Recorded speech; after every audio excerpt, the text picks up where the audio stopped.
Bonjour, merci pour votre invitation, merci à l'Office pour son invitation.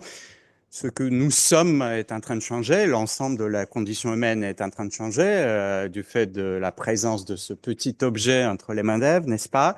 Et donc notre condition épistémique, la production des connaissances, est elle aussi en train de changer. Au XXe siècle, Richard Feynman, sans avoir lu Hannah Arendt, disait notre manière de produire des connaissances n'est plus celle des anciens qui contemplaient le monde, qui regardaient le cieux, mais, disait Feynman, on fabrique pour connaître, on fabrique pour comprendre. Vladimir Vapnik, un des fondateurs des Support Vector Machines, un des premiers modèles d'intelligence artificielle il y a 60 ans, dit « Cela aussi est fini. Ce mode de production des connaissances à travers la création afin de comprendre n'est pas tout à fait celui des modèles d'intelligence artificielle qui imitent mais ne permettent pas nécessairement, ne visent pas nécessairement la compréhension directement en tout cas. » Et donc, vous voyez, le mode même de production de connaissances, le modèle épistémique de ces modèles n'est pas tout à fait celui auquel la science de la fin du XXe siècle s'était habituée. Alors, nous sommes donc en train de vivre probablement un changement assez important avec cette révolution la plus récente des révolutions d'intelligence artificielle, sans doute pas la seule, qui commence en 2017 avec le célèbre article Attention is all you need, c'est la révolution des transformers. Je vous rappelle en 2 points ou 3 points les éléments essentiels de cette révolution. D'abord, un système auto-supervisé, un modèle qui apprend sans être humain, il n'est pas supervisé pendant son apprentissage par des êtres humains, on dit parfois non supervisé. Une des grandes questions aussi ouvertes pour la science, mais comment est-ce que cela marche? Pourquoi est-ce que cela marche? Il y a des colloques entiers. Il paraît que pour que ces modèles soient les plus efficaces, il ne faut pas leur donner trop de structure, ni évidemment trop de structure humaine.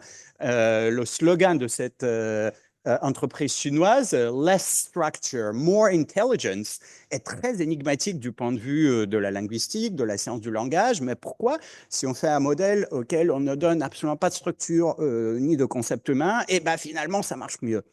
Il y a des théories informatiques là-dessus, mais la science n'a pas, pour le moment, de bonnes réponses à la question. Deuxième élément, à côté de cet apprentissage auto-supervisé, une voie d'apprentissage qui n'est pas non plus elle humaine, qui ne passe pas par des mots qui portent un sens, une signification pour nous les êtres humains, mais par ce qu'on appelle des tokens, des séquences de caractères établies de manière absolument fréquentiste, purement formelle dans un corpus de texte. Donc, vous voyez, parfois coïncident avec des mots, comme en anglais, parfois pas, ça dépend des tokenizers. Et bien sûr, tout de suite, la question éthique, les valeurs culturelles qui sont les nôtres sont portées par nos langues. Et s'il y a plus de tokens qui coïncident avec des mots de la langue anglaise, et bien alors le transformer, même si vous lui parlez en grec ancien, va vous répondre un peu à l'américaine.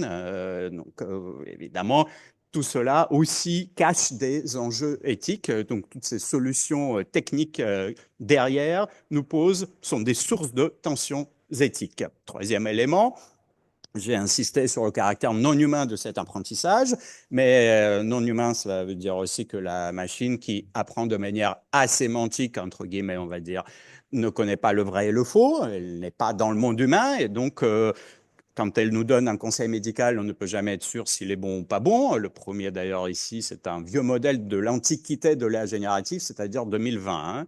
2020, c'est vraiment comme la Grèce antique de l'âge génératif. Et donc, la première réponse était bonne, la deuxième n'était pas bonne. On a compris qu'il faut aligner ces modèles, c'est-à-dire les ramener un peu plus près du monde humain pour qu'ils nous disent des choses plutôt vraies, pour qu'ils pour éliminer ce qu'on appelle le langage toxique. Et donc, l'ensemble de ces filtres et de contrôle est une autre grande discipline qui ne donne jamais de garantie à 100%.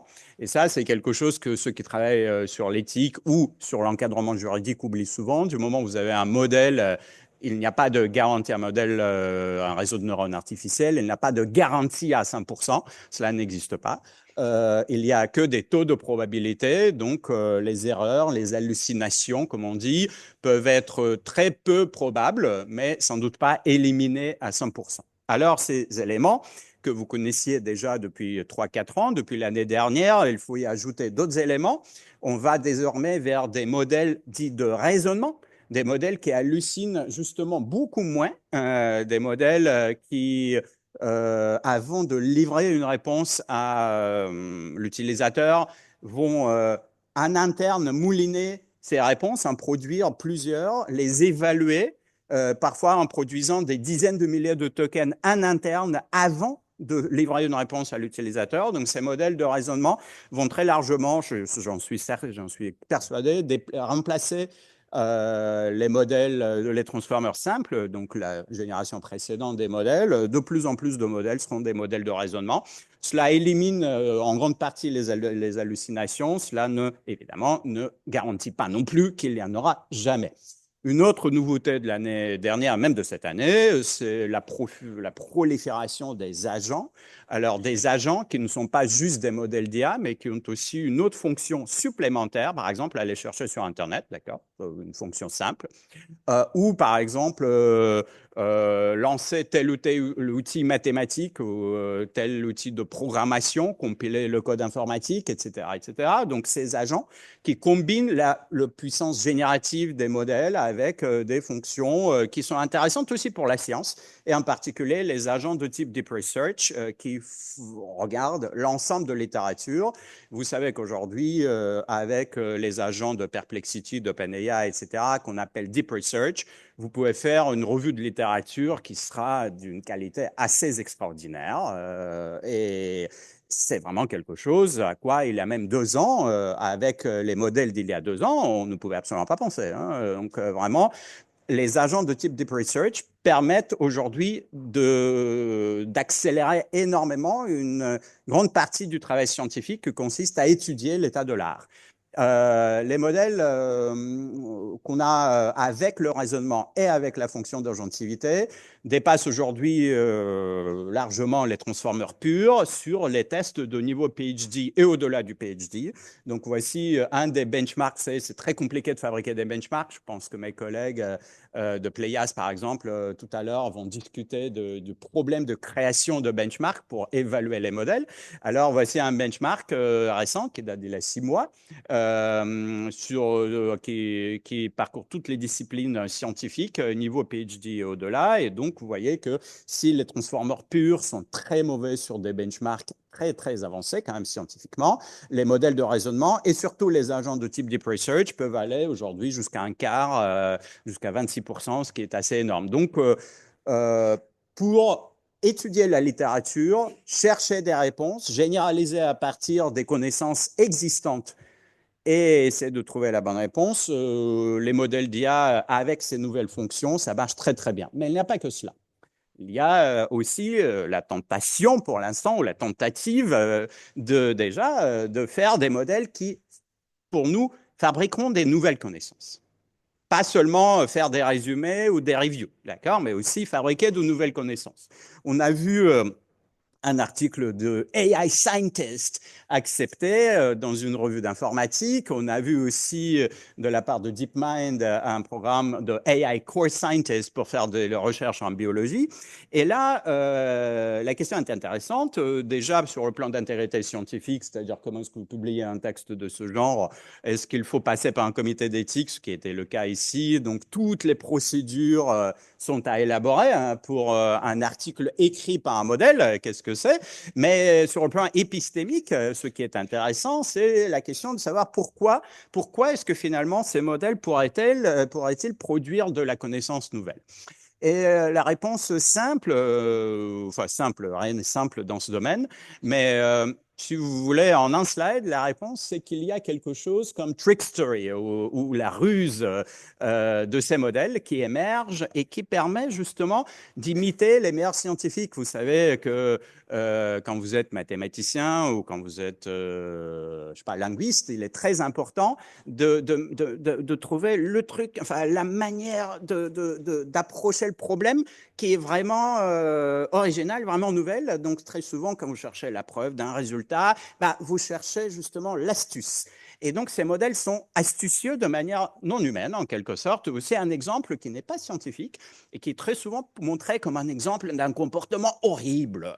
Mais je ne pense pas que ce soit si horrible que ça. Alors, c'est un exemple de ce qu'on appelle une capacité émergente. Donc, on pose un objectif à un modèle, on lui donne un objectif, d'accord, et le modèle trouve un chemin étonnant, un chemin surprenant vers cet objectif. Là, on lui dit, est-ce que tu sais ce qui s'est passé? Bah, il n'y a pas de modèle nouveau dans une certaine tâche de programmation, peu importe.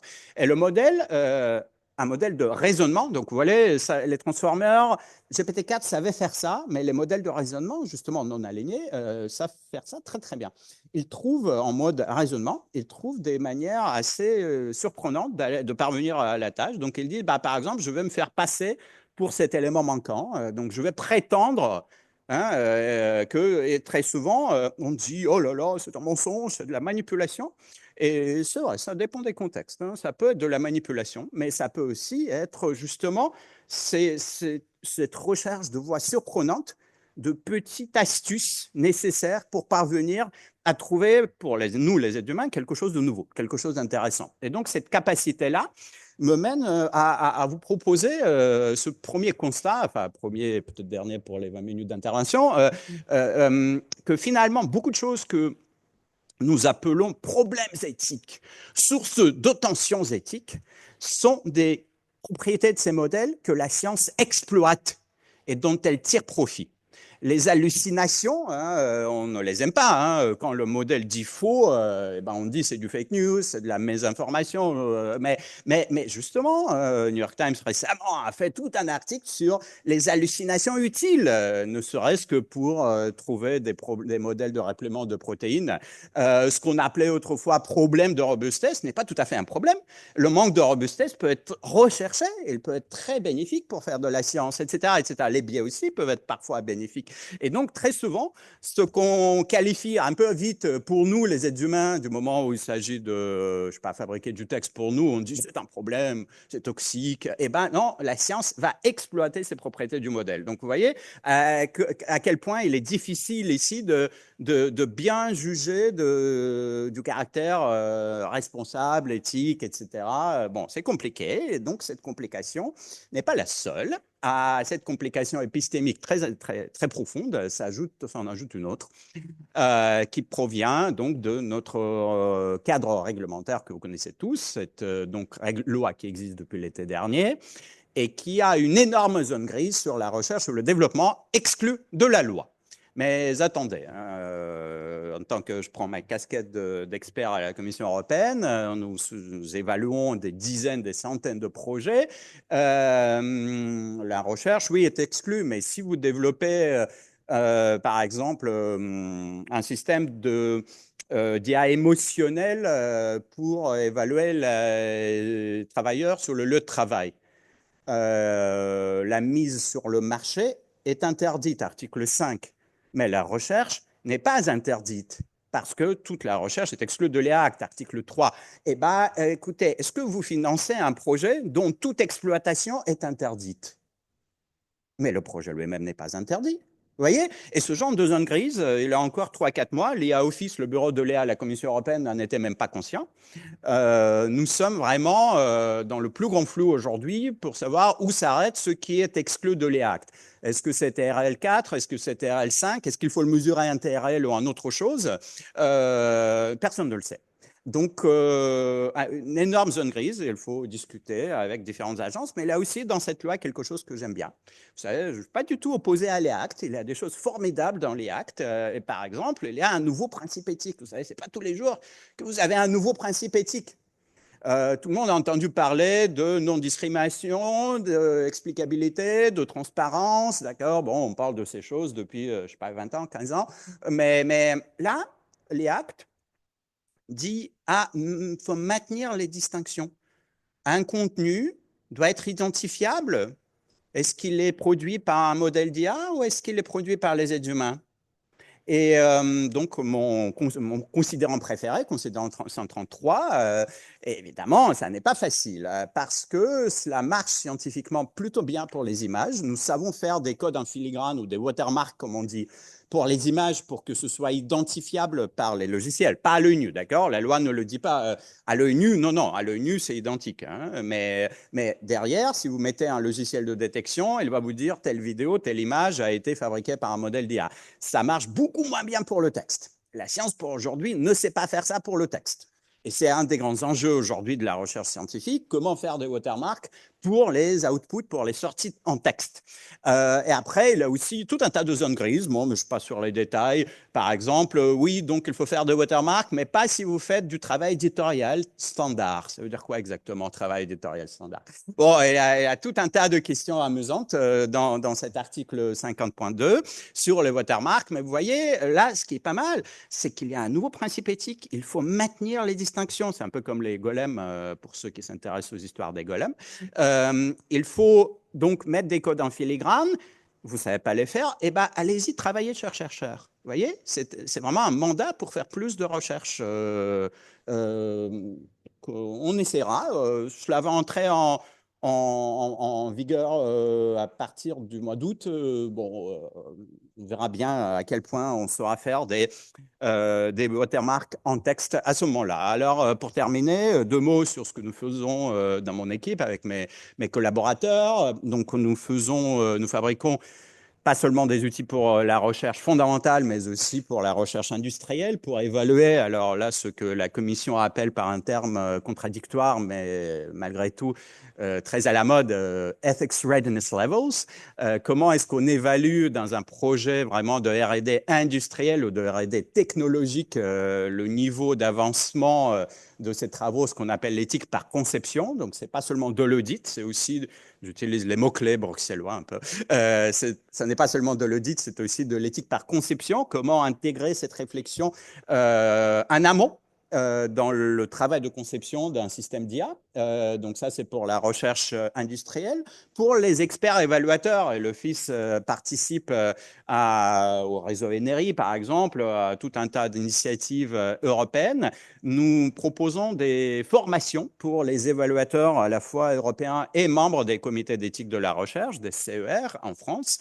Les formations à l'évaluation des enjeux éthiques de l'IA, par exemple, celle-ci, l'IA en santé. Évidemment, ce n'est pas toute l'IA dans une seule formation, c'est beaucoup trop large, mais l'IA en santé, l'IA en cognition et comportement humain, l'IA pour la sécurité, l'IA pour la robotique, l'IA pour les LLM. Donc, nous avons tout un tas de petites formations et de longues formations, allant de 3 heures jusqu'à 18 heures, si vous voulez. Et donc, nous avons, avec mes postdoctorants et mes collègues, développé toute une offre de ces différentes formations. Donc, je pense que franchement, avec la création aussi récente du CCNE numérique, vous le savez probablement, le Comité consultatif national d'éthique du numérique, qui autrefois était pilote, maintenant a été pérennisé. Claude Kirchner a été nommé président de ce comité par le président de la République. Et donc, la France, ici, est vraiment parmi les premiers pays européens à avoir créé un dispositif institutionnel pour l'éthique du numérique à l'échelle nationale. Et donc, nous essayons de le remplir avec des formations parce que maintenant, il faut avoir des personnes qualifiées. Et c'est ça le grand besoin et le grand manque dans ce domaine qu'on voit aussi à l'échelle européenne. Il y a 400 experts éthiques, experts évaluateurs en éthique de la recherche à l'échelle européenne. Parmi les 400, je veux dire, le nombre de personnes qui connaissent vraiment l'éthique de l'IA est peut-être maximum de quelques dizaines, maximum.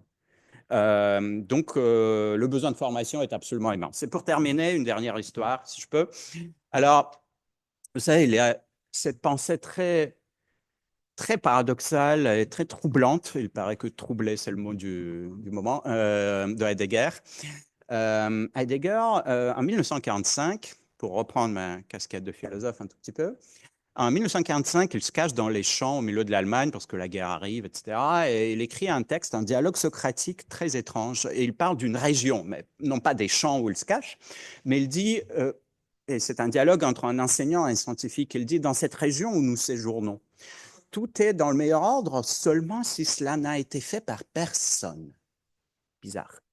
Et le scientifique qui écoute très bien, il dit « Ah oui, donc si cela n'a été fait par personne, alors il n'y a rien de quoi être responsable. » Et l'enseignant, il continue « Oui, oui, c'est la région de la parole, dit-il, qui n'a de compte à rendre qu'à elle-même. Donc, vous voyez, à propos des modèles qui s'entraînent tout seuls et qui fabriquent des sorties en texte tout seuls.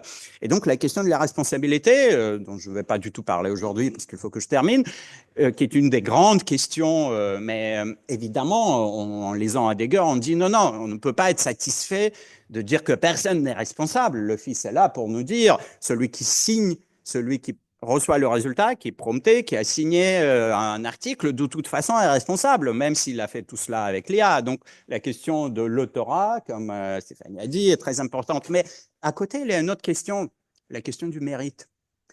Regardez, si vous avez donc les agents raisonnants qui vous fabriquent des connaissances, qui nous fabriquent des connaissances à nous, les êtres humains. Donc, on n'est pas ici dans le mode éditorial, on est vraiment ici en mode agent IA pour faire de la science. Et donc ensuite, en scientifique, publie un résultat, reçoit son prix Nobel ou autre, je ne sais. Mais est-ce que le mérite de ce résultat est vraiment le sien? Est-ce qu'il appartient vraiment à l'être humain? Vous voyez, non pas la responsabilité, c'est sûr qu'il est responsable. Mais le mérite du résultat, quand il reçoit un prix, est-il encore humain? Et je pense que là, la question peut nous amener loin. Elle peut nous amener à nous interroger sur le statut instrumental, d'un instrument ou pas de ces systèmes, sur l'autonomie de la production des connaissances. Mais finalement, ce qui se passe, c'est que le chercheur qui a fait un agent IA magnifique et qui lui a trouvé tout un tas de connaissances ne fait qu'évaluer la pertinence ou la véracité de tel ou tel élément trouvé par le système d'IA. Et donc, vous voyez, maintenant, la fonction du chercheur, finalement, est celui d'évaluateur, en quelque sorte, de deux qualités, la véracité et puis aussi peut-être la pertinence, mais la véracité d'abord.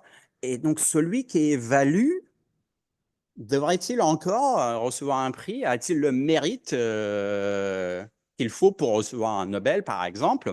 Et donc, à côté de la question dont tout le monde parle, de la responsabilité, je pense que c'est ce changement du rôle du scientifique qui devient évaluateur du vrai, hein, et la question du mérite qui devrait aussi être posée dans le débat sur le statut changeant de la science. Je vous remercie.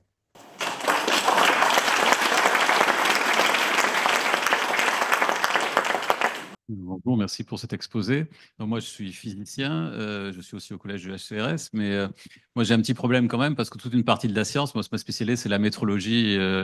Et donc, vous ne pouvez pas imaginer un programme qui va vous donner des informations quand vous faites des mesures avec 12 chiffres significatifs, hein, avec tout un système complet de laser, des centaines de miroirs ajustés un par un à la main, etc. Donc, autant je veux bien qu'on puisse analyser des images, faire comme je fais piloter un énorme programme de structure atomique pour comparer les résultats qu'on obtient en essayant d'apprendre pour que ça converge mieux, plus vite, etc.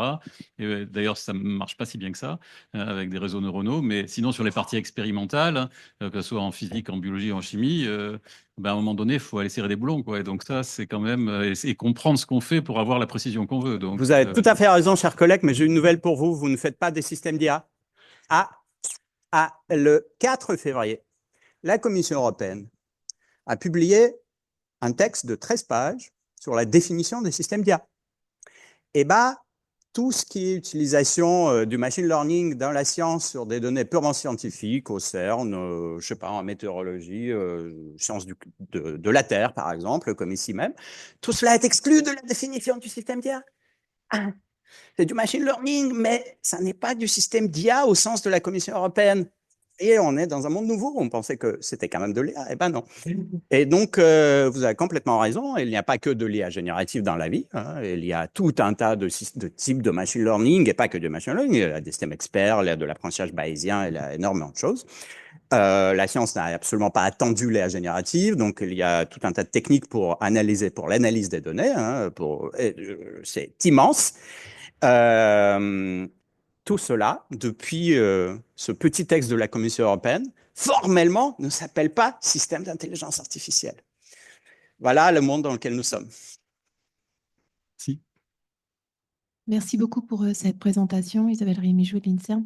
J'aurais souhaité un petit peu que vous développiez comment vous arrivez à dissocier ce qui est comment on peut vraiment dissocier la responsabilité du mérite. Et d'autre part, je m'inquiète un peu parce que dans ce mérite, il y a complètement l'absence du vivant et la peur de la moins prise en compte de ce qui est le vivant. Ouais. Merci. Question complexe et je ne pense pas avoir toute la réponse qu'elle mériterait, cette question. Sur la responsabilité, dans un autre ouvrage qui s'appelle Les robots et le mal, j'ai pu écrire pas mal de pages là-dessus. La responsabilité est toujours humaine pour moi. Elle n'appartient absolument pas à un agent autonome, d'accord. Donc la responsabilité ne dépend pas du statut ontologique de l'autre, que ce soit un agent IA, un animal ou un être humain. La responsabilité est dans notre monde humain. C'est quelque chose qui est propre donc à nous. La responsabilité dans le monde scientifique, c'est la responsabilité de l'auteur, bien sûr. Et donc, le code, par exemple, de conduite, est-ce que vous avez déclaré les usages de l'IA? Enfin, tout cela, c'est très important, hein, le code d'ALEA sur l'usage de l'IA générative pour la production d'une publication, d'un article, déclaration, etc. Donc, il y a tous les éléments qui sont très importants sur le plan de la responsabilité. Alors, le mérite, pour moi, n'est pas nécessairement dans le monde humain. Vous voyez, bien sûr, bon, je peux vous raconter des histoires de golem, mais bien sûr, il y a quelqu'un qui a construit quelque part le système d'IA, d'accord? Il n'a pas grandi sur un arbre, comme dans l'histoire d'Ève au début, d'accord? Donc, bien sûr qu'il y a le concepteur, le fabricant du système d'IA. Mais ce fabricant qui a construit un système formidable n'a pas nécessairement visé un output particulier, ni même le type d'output que quelqu'un d'autre va prompter, etc. Et donc, dans l'attribution des prix, vous voyez, l'absence d'intention est déjà assez intéressante. On objecterait à cela, mais la sérendipité est bien connue dans l'histoire des sciences. Bien sûr, l'absence d'intention en soi, ça ne veut pas dire que le scientifique ne mérite pas d'être récompensé. Mais ici, bon, cette objection est tout à fait valable. Ici, il me semble que nous allons encore un peu plus loin, c'est-à-dire ça n'est pas seulement l'absence d'intention, mais il y a bien une intention d'utiliser cette voie non humaine, enfin de se servir pas seulement d'un instrument, mais vraiment de la manière non humaine d'explorer. C'est-à-dire que l'être humain ici, volontairement, tout en sachant, euh, donne à un agent non humain à explorer.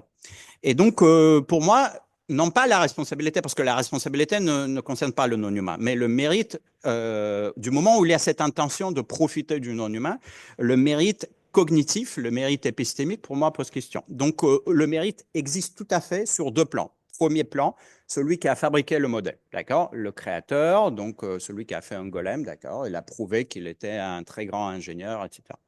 Deuxième plan, celui qui a évalué la véracité de tel ou tel output et qui a mis ce résultat dans le monde humain. Donc, celui qui a mis au monde ce résultat, vous voyez, ça aussi, c'est un mérite. Mais le mérite cognitif et épistémique, je ne suis pas sûr. Donc, voilà, ça ne veut pas dire qu'il faut abolir les prix, mais ça veut dire nécessairement qu'il faut repenser ce pourquoi on récompense une personne. Merci beaucoup. Merci.